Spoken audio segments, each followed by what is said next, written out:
घोषणा पत्र को लेकर लगातार निशाना साध रही है। बीजेपी का आरोप है कि कांग्रेस एक वर्ग को खुश करने का प्रयास किया है। वहीं कांग्रेस के वरिष्ठ नेता व पूर्व वित्त मंत्री पी चिदंबरम ने शिमला में इस पर पलटवार किया है। निजी दौरे पर शिमला पहुंचे पी चिदंबरम ने कहा कि देश में सामाजिक आर्थिक असमानता है। एससी और एसटी वर्ग के लोग सबसे ज्यादा प्रभावित हैं। हिंदू, मुस्लिम, सिख, ईसाई सभी वर्गों में लोग गरीब हैं। घोषणा पत्र में हमने कहा है कि हम सभी वर्गों के लोगों के साथ न्याय करेंगे। कांग्रेस पार्टी ने देश की दूरदराज क्षेत्रों के लोगों का जिक्र किया है। कांग्रेस के घोषणा पत्र से बीजेपी को दिक्कत हो रही है। उन्होंने कहा कि बीजेपी के घोषणा पत्र का शीर्षक ही मोदी की गारंटी है। मोदी की गारंटी घोषणा पत्र नहीं हो सकता। चिदंबरम ने कहा कि प्रधानमंत्री को पहले कांग्रेस का घोषणा पत्र पढ़ना चाहिए, उसके बाद कुछ कहना चाहिए। Ask him to point out one paragraph in the manifesto which will lead to the conclusion that we're appeasing any section. We recognize that there is social divisions in this country, there is social inequality in this country, economic inequality in this country. The most affected people are the scheduled castes, the scheduled tribes, the poor, irrespective of religion. That means poor Hindus, poor Muslims, poor Christians, poor Sikhs.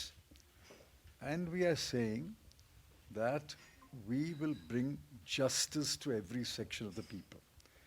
Bringing justice to every section of the people, if that is considered appeasement, so be it. We are bringing justice to every section of the people. See, the problem with the BJP is the Congress's manifesto is becoming a talking point throughout the length and breadth of this country. I've just come from 30 days in Tamil Nadu. The Congress's manifesto is the talking point even in the remote villages of Tamil Nadu. Whereas the BJP's manifesto vanished without a trace within 2 hours. Nobody talks about the BJP's manifesto because there is nothing in the BJP's manifesto. In fact, it is not even a manifesto. The title page calls it Modi Ki Guarantee. Now, Modi Ki Guarantee cannot be the manifesto of a political party. Therefore, he is envious, jealous of the Congress's manifesto, which is becoming a talking point, and he's tarnishing the Congress's manifesto. I would respectfully urge the Honorable Prime Minister to first read our manifesto. So how do you see the electoral bond has been due to Congress has been seized? So how much effect would be in the elections?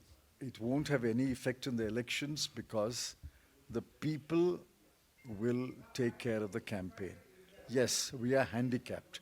This is not a level playing field. Look at the hoardings, advertisements, television advertisements by the BJP. No other party can match the BJP because BJP collected 8,500 crore rupees through the electoral bond.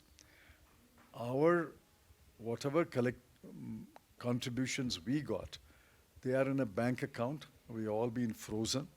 No bank is allowing us to operate at the bank account. We are on an uneven playing field. But the people will make up for that and the people will support the Congress. So PM Modi is saying we will cross 400 in parliament. How do How you many? see the... You first answer my question.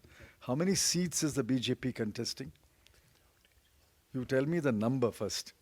How many seats is the BJP contesting? It is contesting 25 seats in Tamil Nadu. It will lose all. 8. It is contesting 20 seats in Kerala. It will lose all. Then if you're contesting and you're losing all 25 in Tamil Nadu, all 20 in Kerala, where will you get 400?